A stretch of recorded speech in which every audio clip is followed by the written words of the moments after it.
Board of County Commissioners Board Work Session, Wednesday, March 3rd, 2021, 2:41, getting a slightly delayed start to this session regarding budget. And for public attendance, you can follow along on our county YouTube channel. You can join by conference call by calling 360-252-9020, PIN 1234. And I'm going to turn it directly to Robin Campbell, our Assistant County Manager and Finance Director, to walk us through today's session. Great. Good afternoon, Commissioners. Thank you for this time today. And welcome to yet another session on budgeting. Today we're going to talk about the fund balance and what opportunities you might have with that. There's no PowerPoint today, but you do have documents in your packet, and those are available online.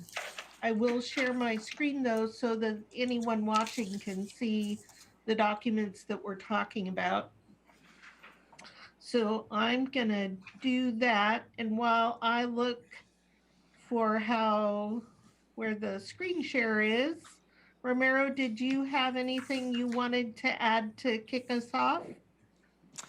No, I think this is a good conversation to have, commissioners. And the only statement that I'd like to make is I know that in 2020, the board made some difficult decisions and related to the budget. And I believe you will see that has been proven fruitful as to where we are right now. So I appreciate your leadership in 2020. Right. So what you're looking at on the screen right now is a graph that you're starting to become very familiar with.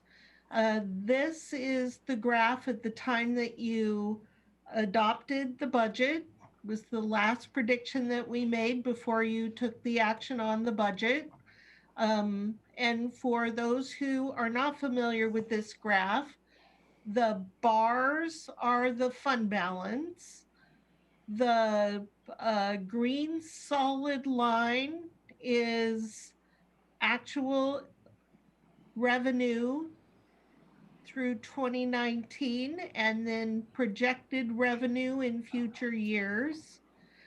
The dashed red line is expenditures, actual through 2019, and then the little red dots were projected expenditures. And this dark black line here is the $10 million that we set as cash flow needs. That is the absolute bottom cash flow need that we should never ever get below. So that's how to read the graph. And in late November of 2020, just before Robin, Yes, could sir? I interrupt you, please? Just to, you said the red line here, it shows the red line is total expenditures. You said expected expenditures. What's the difference? What's going on? So the dash through 2019 is actual expenditures, and the dots for 2020, and remember we did this in November of 2020, so we were still projecting for 2020, 21, and 22. So see where it turns to dots here? Yes, it's midstream under 2019, it turns to dots. That's right. But that's because guess- we had data prior and we were projecting the future. But can't we have actual there at least up until 2020? Because we know now we're two months into 2021. That is coming. Yeah. The next page. We're starting where we were. So hang tight. Okay, Okay. I'll wait. And so hang on just a sec. In November of 2020, we were projecting an ending fund balance of $23 million.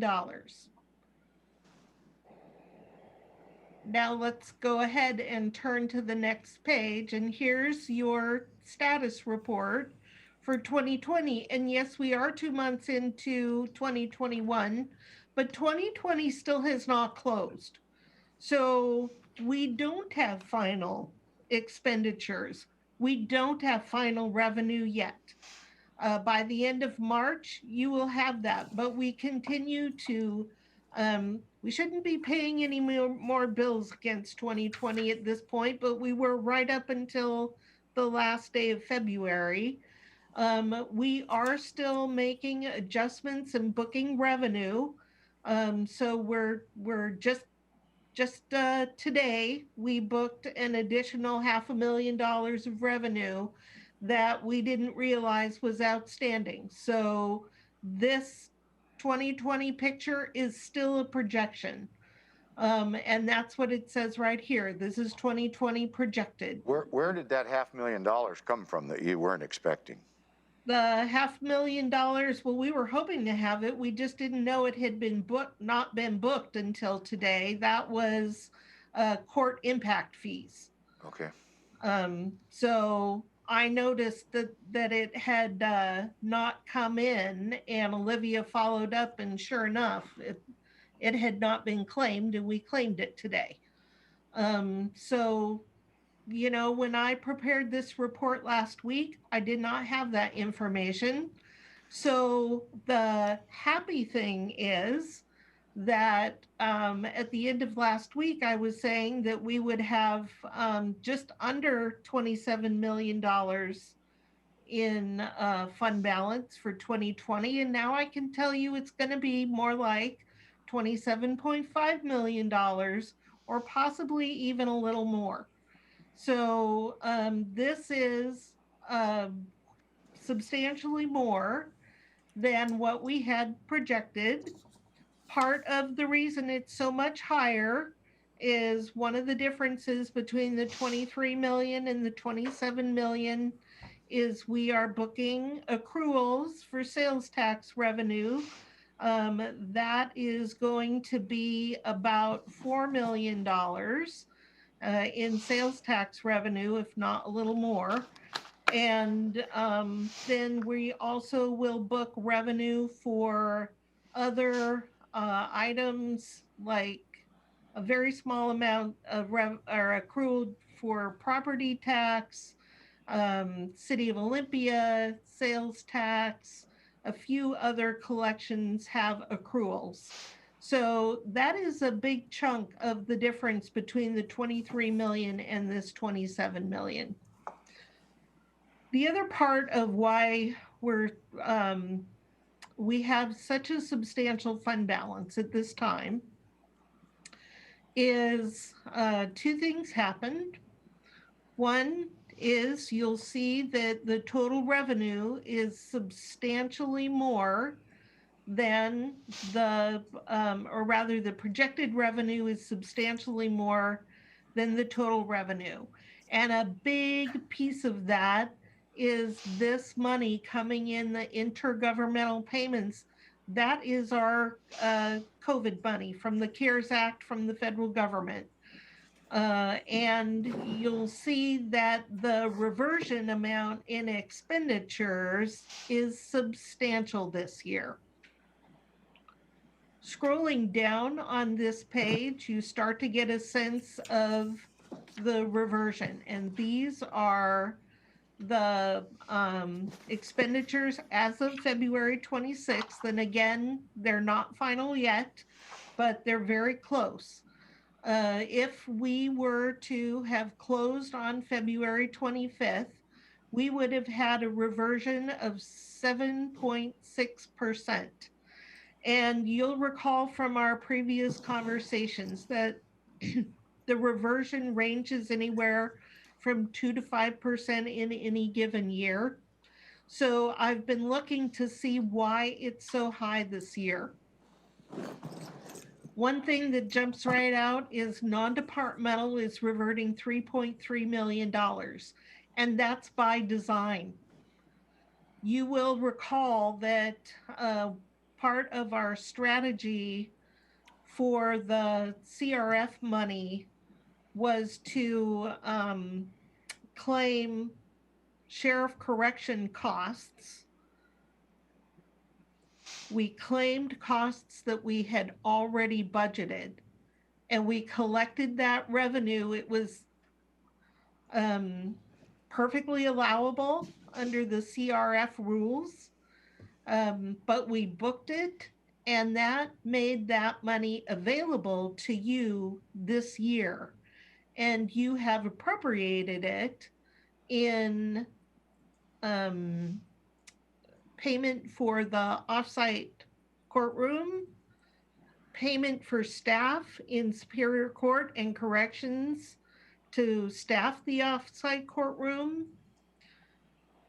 necessary public health needs that would not be covered by other grants, although so far we do seem to be finding grants to cover most of our costs. And we had earmarked money in non-departmental for future COVID needs.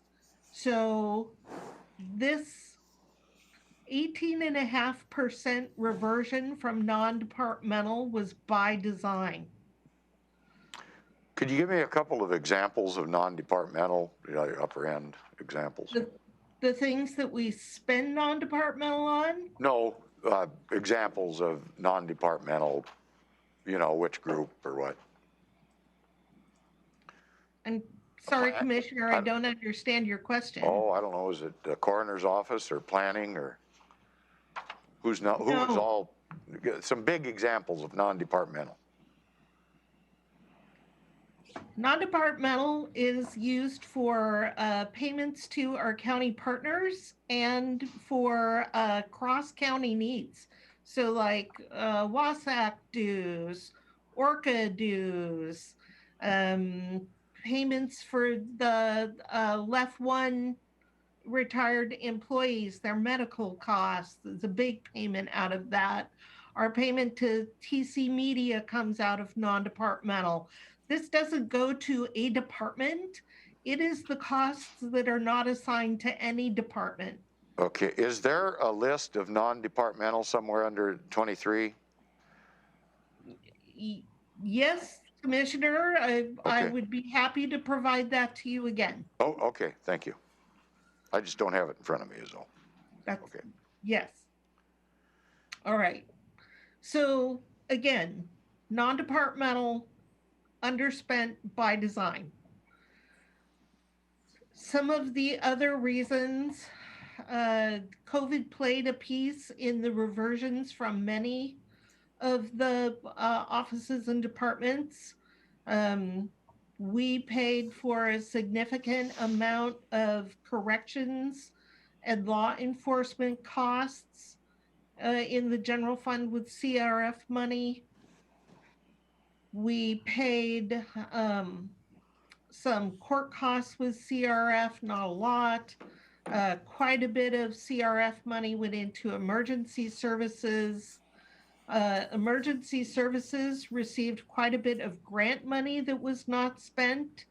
And that's another thing we look at is, were there any state or local grants other than COVID grants, not the CRF money, but other grants that these offices and departments had through the budget told the board that they would be receiving and spending that they didn't.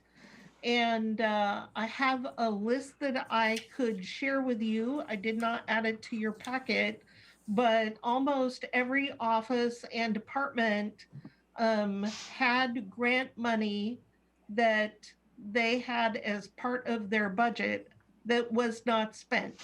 And I think that that was due to COVID because there were a lot of things that we couldn't do in the lockdowns. So that contributed to the general fund reversion. It also reduced the amount of revenue that we received. But overall, we are in an excellent position. And if we look back at this graph, we're ahead of where we thought we would be. The fund balance is now up here.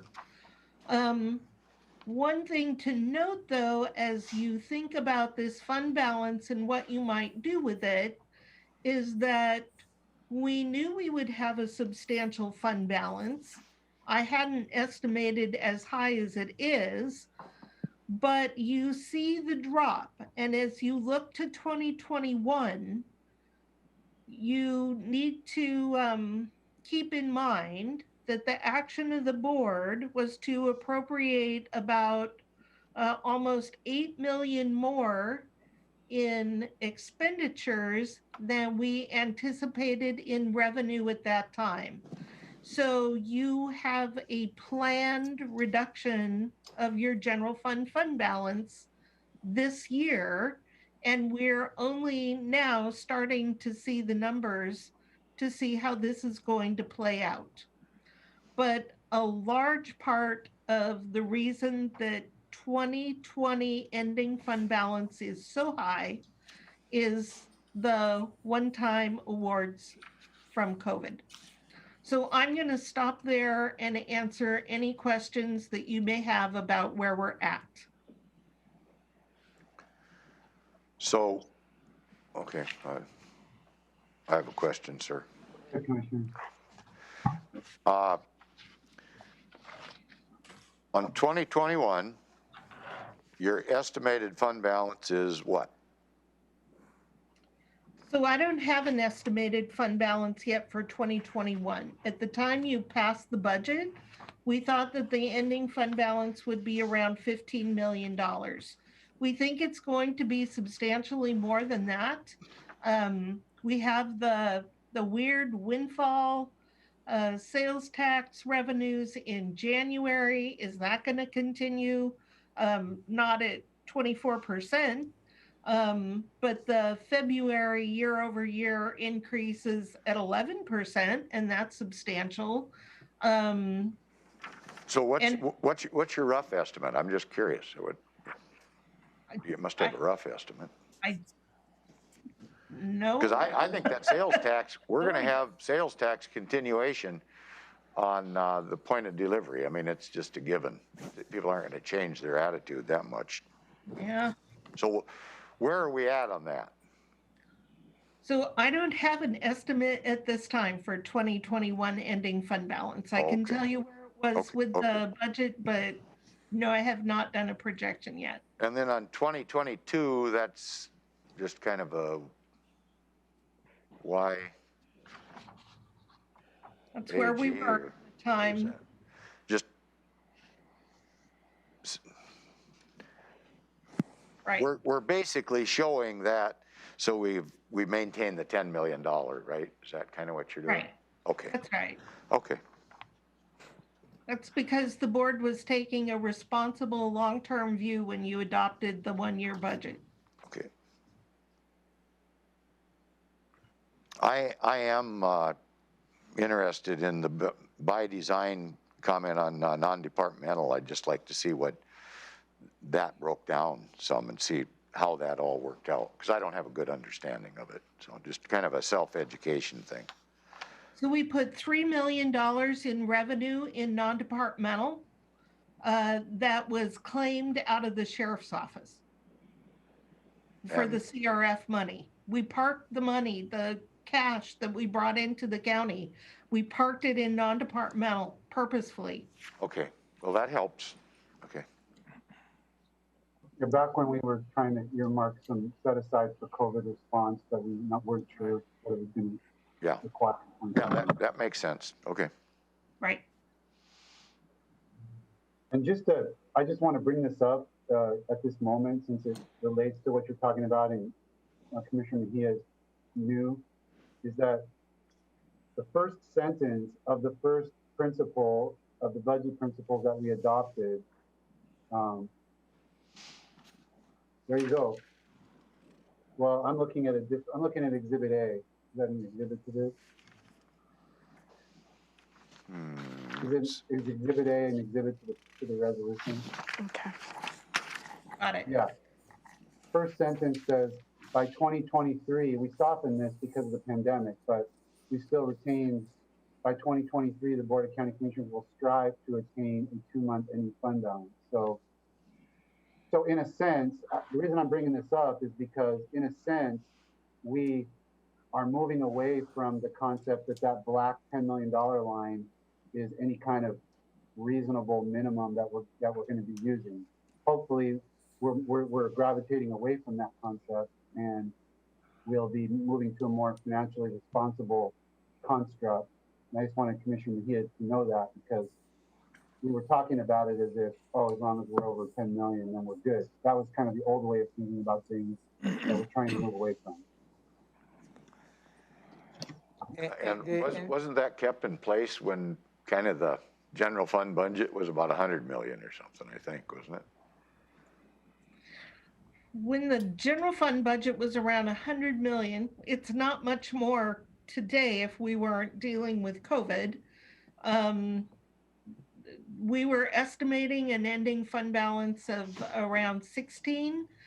Today, a 2-month ending fund balance would be $18 million. Okay.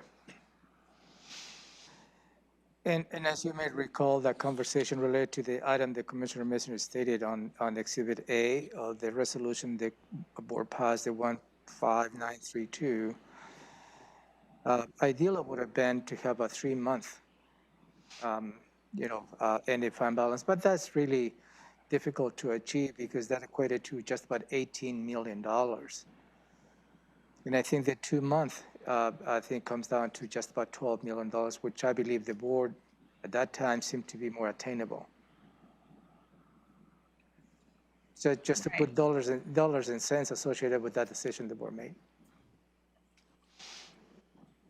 Right. And we thought it would be a stretch to reach the 16 million by 2023. So the fact that it is 2021 and we're there, and we do need to be mindful that in large part we're there because of one-time revenue. It's a pretty amazing place to be. It's a very good, solid financial place to be, which I would not have told you we could achieve a year ago. Obviously, I mean, I was the forecasts a year ago for the first 6 months of 2020 were pretty dismal.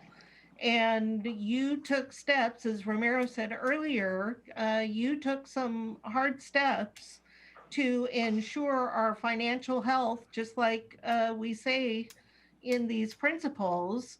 And that has put us in an excellent position at this point in time. So Robin, hold on, I heard two different things. Is a 2-month balance 18 million or a 3-month balance 18 million? I thought it was a 2-month balance of 18 million. A 2-month balance is 18 million. Oh, sorry, I misspoke. Okay. Right. And I do think a big piece of that is the revisions by the elected officials and others, that we got quite a chunk back from those folks too. Probably having to do with COVID, I suppose. It was in large part due to COVID.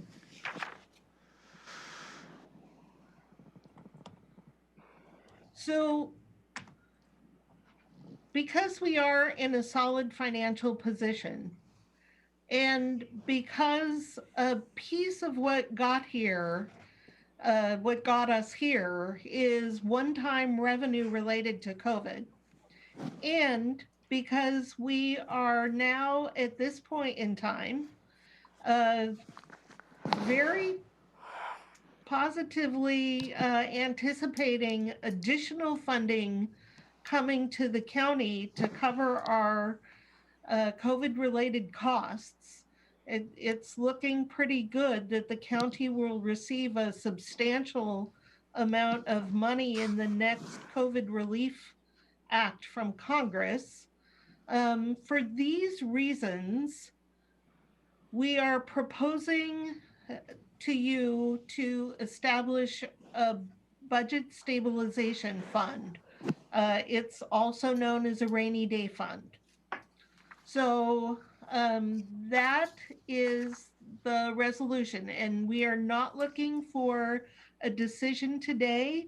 We want to introduce this concept again to you. We had talked about it a little over a year ago.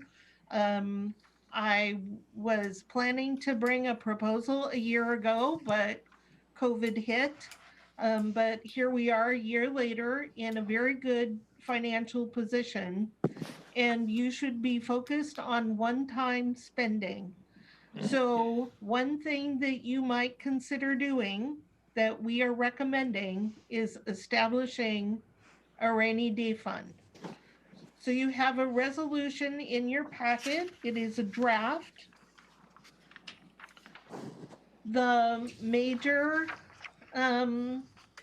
components of this resolution, and I'm going to scroll down to the therefore section, is that we would maintain the $18 million in general fund balance, that 12 million would be earmarked as the cash flow reserve, and that you would not budget below that. The balance would be the general reserve, and it would stay in the general fund. So there'd be a 6 million general reserve that you would be able to use for any unexpected events or disasters on a simple majority vote. So that would be available to you in the general fund, but we would strive to maintain the $18 million fund balance. We are also recommending that you establish the Budget Stabilization Fund or Rainy Day Fund. And that would be for unanticipated emergencies. And we are recommending that we would build the budget stabilization up over time to a balance of $5 million. We're proposing that in any given year, we would transfer in windfall money, and we define windfall in this resolution.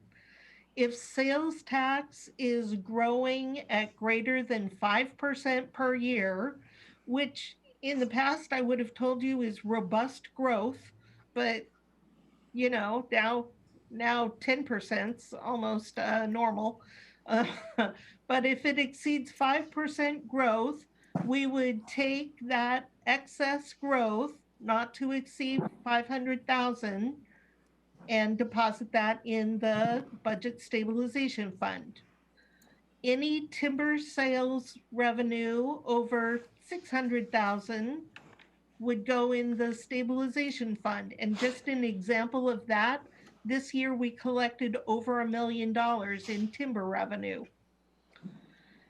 And for investment, this is interest earned in the general fund. Anything in excess of $2 million, not to exceed 500,000, would be deposited into the stabilization fund. And combined, those three amounts would not exceed $1 million in any year. And if we had $5 million in this fund, we wouldn't deposit anything. So that's the proposal on how to grow a stabilization fund over time. Robin, And then, yes, yes, I'm sorry, can I ask a question really quick? yes, please. Could it be, let's say we have, I don't want to say freakier, but let's say we have another year like this where we have another $27 million come out, which would be fantastic, right? Could that money also be set apart? Could that language be added on here? Just in case we surpass that $18 million goal. I know it's 12 million, but let's say we just surpass that $18 million goal again. Could that extra funds go into this rainy day fund again? If that were the direction of the board, absolutely it could. Okay. It could, but I would caution you from putting too much aside, because when you get to the point where we're going to do the ensuing year budget, you will be receiving requests to spend ongoing expenditures. And again, the money that we received is really one-time revenue. But you're going to want to take that into account and all of the budget requests that you'll receive this fall. People will have ideas for how to spend the money. Thank you. Robin, in the budget principles that we adopted, item 6 says that we are going to create this stabilization account over time, at least equal to 1 month of annual expenditure, which would be 9 million. So is there a reason why you backed this down to 5? We backed it down because we're proposing that you maintain the 2-month reserve in the general fund itself and only put 5 million excess into the rainy day fund.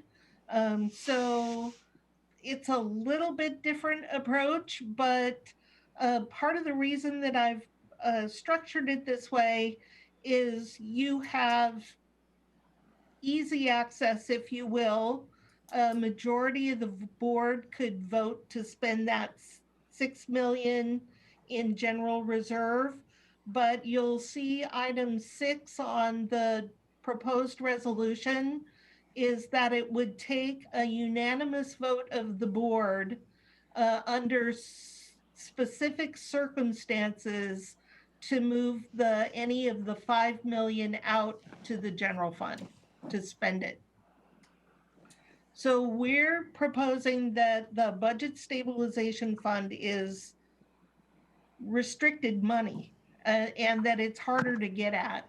And we're leaving a substantial amount in the general fund that you would have easier access to, if you will. I have another question. Go ahead. So Robin, what is your idea of like the rainy day fund? How big do you want it to be, or what's the value or the number that you want it to be at, basically? Right. So let's talk a moment about maximums. And I told Romero, I never thought I'd need to know this number.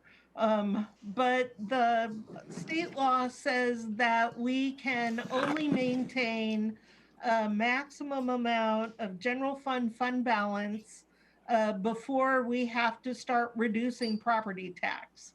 And that maximum amount is around the $40 million mark. And I never thought I'd need to know that because we were having a hard time for so many years just maintaining, between 10 and 15 million.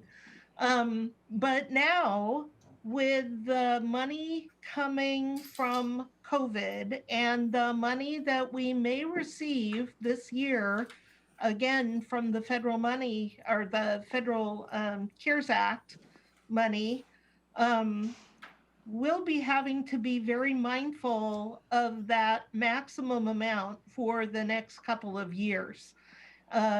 So if we weren't going through that, if money wasn't raining down upon us in this fashion, I would tell you that I would love to have a budget stabilization fund between $5 to $10 million, because if you, this was in the letter you got from the FMC. In the Great Recession, we lost $6 million in 1 year, unanticipated revenue loss, and we didn't have a stabilization fund, and we had massive layoffs. And if you have this stabilization fund, that's exactly the thing it's meant to cover. We could, as a county, have avoided those kinds of reductions and smoothed over the impact of the Great Recession. And that's exactly what you want this kind of fund for. If we were experiencing this emergency, the pandemic, and we were not receiving federal and state dollars, That's what this kind of a fund would be used for. And we would need between 5 and 10 million. So, you know, if if I wasn't starting to be worried about the maximum that we can have, I would be encouraging you to go in the 5 to 10 million range. 5 million is a good number to strive for at this time. Sir, I've got a follow-up. Go ahead, Commissioner Edwards. We have 13 minutes in our session today. Yeah. Robin, what is your normal amount on the timber fund? You said it was over $1 million this year. What is it normally? The timber fund is extremely volatile. Oh, I know it is, Lot- but what was it? What was it last year and the year before? Last year, I think it was around 700,000. Oh, I didn't even think it was There that was much. a year when we collected less than 100,000. Yes. Um, Okay, that's good enough. What benefit would we get from our bonding ability and percentage charged on a interest against a loan if we were to up our rating? That is a great question when our bond advisors come to meet with you to ask them. Okay, well, okay. Maybe if you could remember to ask them, because I'll probably miss it or something. We'll take a note and let them know that you'd like to know Yeah, that. okay.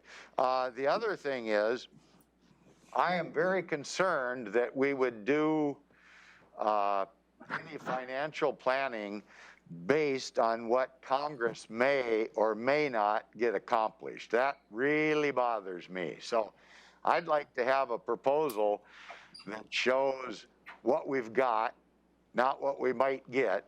And the what we've got is, I don't mind anticipating, you know, things like property tax or sales tax, but we have not even talked about getting our economic engine going here and being able to bring in a lot of extra REIT money, because I think you'll find there's a bunch of REIT money in here that we're not calculating. But when it comes to depending on Congress, I'm rather skeptical. So I'd like to at least have an option to review something shy of that. I do not feel comfortable on speculation on what Congress may or may not do. I agree with you, Commissioner, and everything you have in front of you is based on what we know and not the potential additional money from Congress. Okay, how about the REIT issue? We're pretty substantial on REIT. Right. We're you're solely looking at general fund in this packet. I can certainly pull up information about REIT. It does continue to come in quite strong, which is why we think we can afford a $50 million bond. Okay, and depending on what that interest rate and such might be. Okay, okay, more to come, I take it then. Yep. And I'm not against a rainy day fund, by the way. I just want you to know that. I'm just skeptical about what may or may not happen. So one more question from me. So with the figures that you have just given us, and the 27 million, 27.5 million, then is the suggestion to put leave 18 million for the general fund and move the 6 million to a rainy day fund? Did I get that correct, or am I just completely off base? So you've got a piece of it, and I don't think you're off base. That's kind of the direction, but really what we're proposing, you're going to need part of that because we're going to spend it this year. We anticipate, and again, congressional action aside, if we were not in that position, this year we will spend more than we earn. So you need that cushion because the fund balance is going to come down in 2021. The proposal is to maintain $18 million fund balance in the general fund create the rainy day fund or the stabilization fund, put the first million in that fund, and then collect windfall over the next few years to grow it.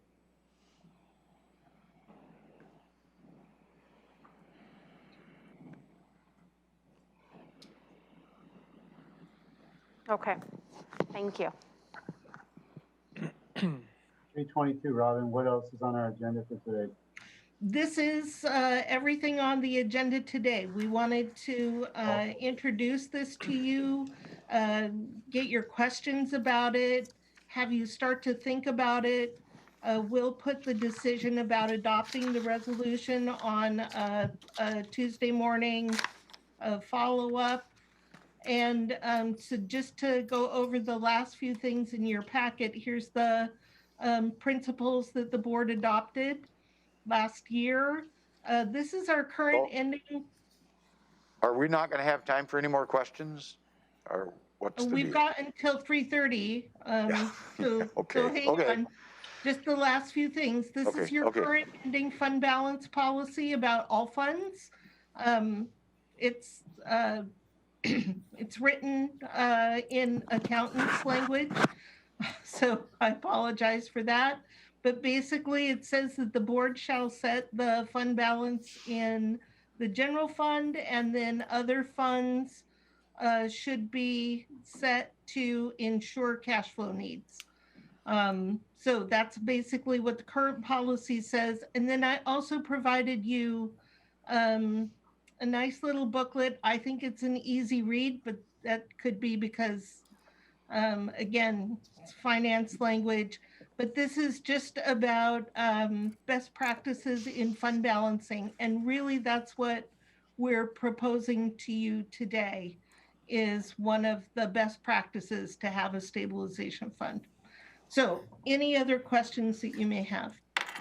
Okay, it sounded like Commissioner Edwards had one, I have one. Just one real quick one on our resolution. A lot of the shall language gets pretty tight. It might be good for bonding or something, but I'm not sure it's good for reality.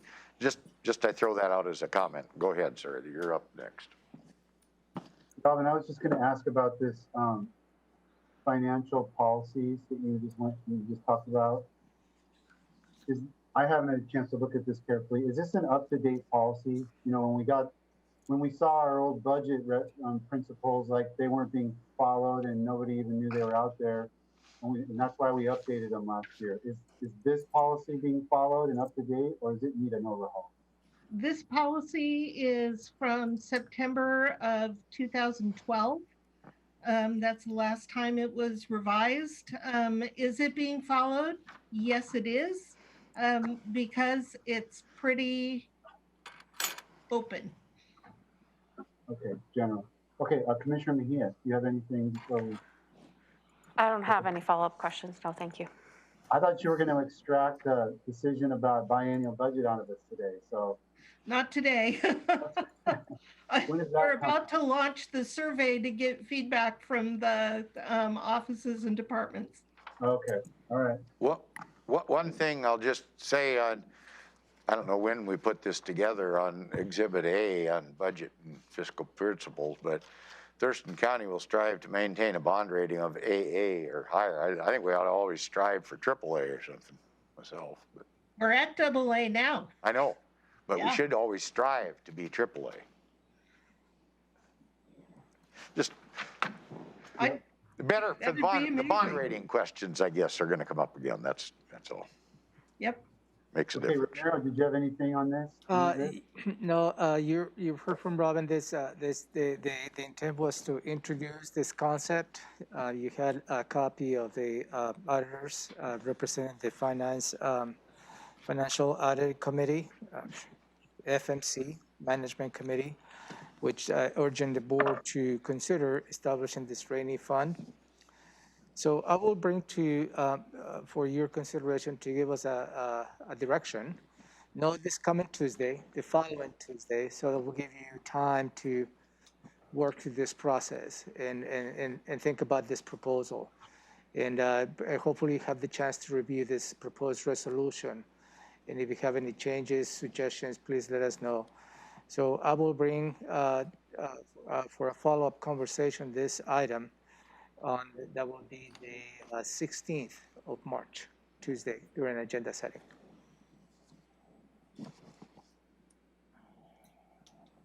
Okay, there's nothing else from the board then. I guess we're wrapped up. Thank you. We're adjourned. Thank you. All right, thanks, everyone.